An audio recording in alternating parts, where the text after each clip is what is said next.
Hello and welcome, everybody. I'm here with the victorious coach of the 100 Thieves roster, Mr. Goldenglue himself. How are you doing after that victory? How are you feeling? Must be nice to open up with a bang.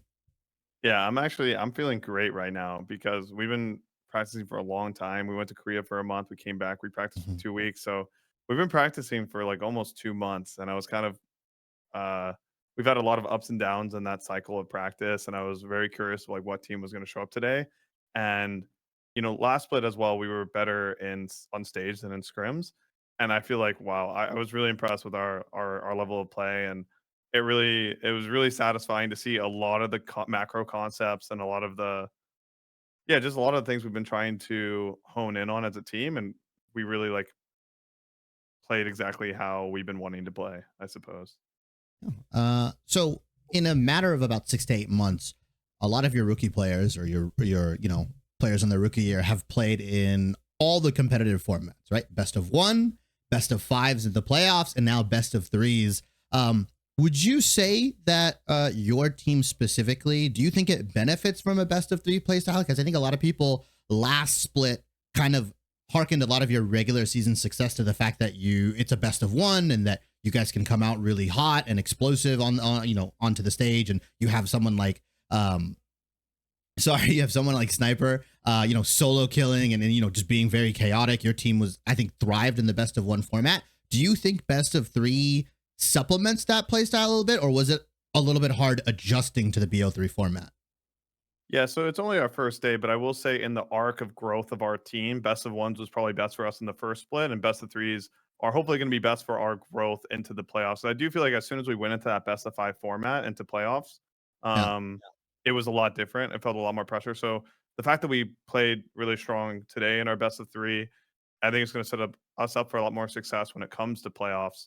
And I think I'm actually happy that there's best of threes because it gives us more room to experiment and try things from a draft perspective. Because I do feel like we, more so than other teams, like to experiment and draft. So it gives us basically one free chance to like do some crazy shit. If we lose, we can bounce back and play more standard.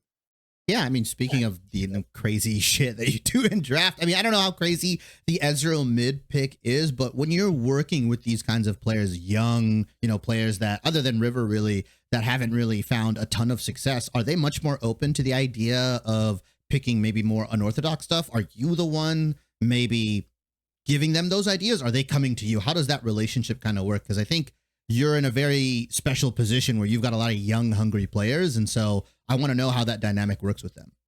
Yeah, so for that dynamic, how it works for us is I don't want to force or pressure a pick onto my players. I can recommend it, and if they end up trying it and liking it, then that does work out. But for the most part, I'll let our young players who have fresh and new ideas, they filter their ideas through me and Sam, both our coaching staff, and we're kind of the ones who are deciding. You have 10 ideas, nine of them are bad. This one is good, and like that's kind of how we facilitate it. And I'm definitely very open to giving our players chances to prove their champions in practice, and then it's just us. It's up to me and Sam to figure out whether like we think the player is good at it, whether we think it can fit into the meta. Specifically for Ezreal, that was definitely something. Quid is a very unique talent, and I mean, if you saw last split, he played like so many different champions. Yeah. So we like Quid is definitely someone who has a lot of leniency in draft because he proves to us that he can play these champions, and then it's kind of up to the rest of the team and him to find out places where we can place these champions in the draft. Speaking more on kind of like the coaching staff and how you guys bring up, picks and stuff like that, do you think the fact that you guys have to only play necessarily one game a week, one best of three a week, does that obviously favor like coaching staffs that do a lot more prep? Have you been one that does like a ton of prep, like figures out all the picks? Because I know there's different coaching styles, right? A lot of them will focus on their own game. Other teams will try to anti-strat and try to really figure out what this other team is going to play or what they're doing. What is your kind of style when it comes to approaching best of three format? I know it's only been 1 week, but obviously you've coached in the best of one format. You've played in different formats as well. What kind of, I guess, coaching style or prep style have you found works for your team? Yeah, I think it is almost like there's a different prep style for different teams that you're playing against. Some there are like certain champions you just know from the get go you're not going to give them these comfort picks, and you're going to base your whole week of practice around that. Um, I would say that the way it typically works for me is that like me and Sam meet and we kind of create like a rough draft early on in the week of like what we're Mhm. planning and preparing to do versus whatever team we're playing against, and it basically we try it on practice and it evolves and adapts through the week. And very often like our rough draft like we sometimes change it the night before the day of the match, but basically we're creating a rough plan and just evolving it throughout the week of practice until we finally figure out we have the one we want. Or now that we're also in best of threes, like we're creating situations where it's like this is option A, option B. We kind of feel we're not sure which one we like better. We're just gonna go with one. If it doesn't work, we'll swap to option B, something like that. It's fair. And, obviously super early on in the regular season, week one of the games. But I find like a lot of teams, they tend to kind of struggle as the weeks go on. And I think this split specifically, every single game kind of matter, every single series can matter because it's not the double round robin. For you guys as a team coming into this split, I mean, obviously your goal is worlds, obviously your goal is to win LCS, but for you guys, are you guys under the mentality that like we have to kind of also prep to become like a good solid international team, or is your guys' goal right now, because your roster is so young, because you have such an explosive spring split, is it more carrying that momentum and just focusing on your own game and just kind of winning the domestic title first? Yeah, I mean, I definitely think we would be getting ahead of ourselves if we were tunneling on like we need to be performing really well at in worlds when we need to qualify for it first. So I like taking it Of one course. step at a time. And I think what we've been really focusing on is just getting our foundational like mid game macro and just like I guess overall game knowledge because we have so many rookies. We have a lot of like catching up to do. And kind of getting our base macro level up so we can beat the LCS teams without having to have just explosive games where we can play like more smooth and solidly and like just yeah, out macro them essentially. Um, so that's definitely our goal right now. And then I think it'll probably change if we make it to Worlds. I think we'll probably like pigeonhole into a style that we think we're better at more so. But that's kind of like our current philosophy around like preparing for international versus the domestic Domestic. title. Yeah.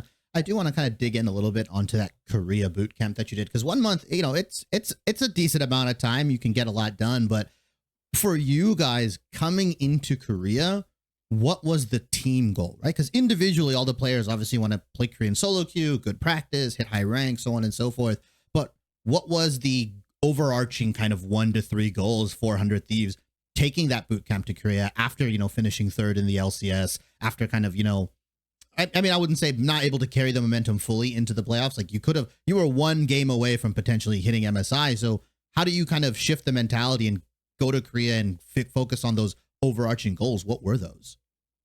Yeah, so some of the overall goals for the Korea Bootcamp was like to pick up new champions and do a lot of experimenting. Because we were Okay. starting early, I wanted to be able to kind of focus on the things that we were lacking. I kind of felt like when we were going into playoffs last split, we were really pigeonholed in draft because we basically stopped playing some picks from very early on in the season.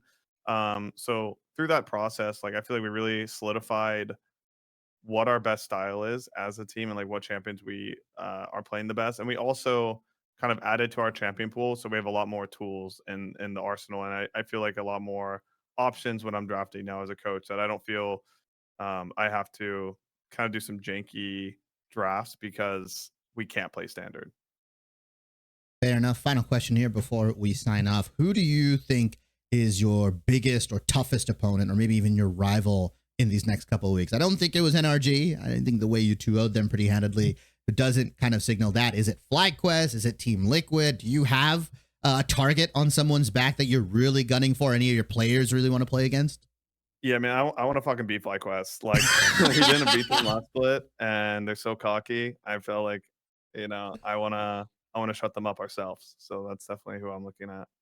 Fair enough. Fair enough. Thank you so much, Goldenglue. Time's up. Do you have any final shout outs to 100 Thieves fans, parents watching, whatever? You want to shout them out? I mean, yeah, shout out to the fans who's been supporting us 100 Thieves. I really enjoy reading the comments on like the YouTube the Heist videos and like everyone showing us love.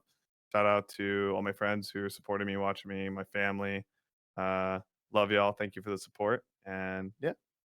Hey everybody, thanks for watching the video. I'm hoping you guys enjoyed the content. If you did, leave a like, comment, do all that jazz. I genuinely try to respond to every single comment I see because it's always interesting to see the other opinions of people that care about League of Legends esports as much as I do. Obviously, the best way to support me is to hit that subscribe button and hit the bell for notifications on my latest uploads. If you want to see more of me and my content, I stream on Twitch 5 days a week.